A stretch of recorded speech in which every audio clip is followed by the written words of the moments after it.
IT employee jobs కి main threat వచ్చేసింది, especially బెంగళూరులో వర్క్ చేస్తున్న వాళ్ళకి. అసలు రీజన్ ఏంటంటే US based artificial intelligence Anthropic office ని మన ఇండియాలో బెంగళూరులో లాంచ్ చేశారు.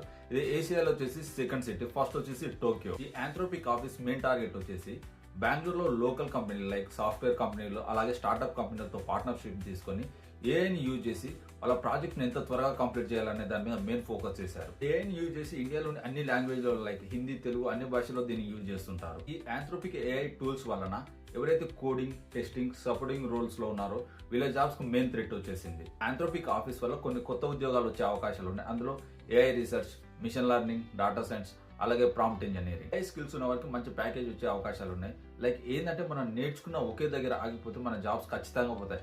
అలా కాదని డే బై డే దానికి అనుగుణంగా మనం ఏదో ఒక స్కిల్ నేర్చుకుంటూ వెళ్తే ఈ ఫీల్డ్ లో ముందుకు సాగొచ్చు. లేదంటే చాలా రిస్కీ ఉంటుంది మన జాబ్ కి. కేవలం ఎప్పుడు ఒకే టెక్నాలజీ మీద ఆధారపడి ఉంటే మన జాబ్ కి ఖచ్చితంగా రిస్కీ ఉంటుంది. దాంతోపాటు ఏఐ, ఆటోమేషన్ లెర్నింగ్, ఏఐకి రిలేటెడ్గా ఏది నేర్చుకున్నా మన ఫ్యూచర్ 100% చాలా బాగుంటుంది ఏఐటీ ఫీల్డ్లో.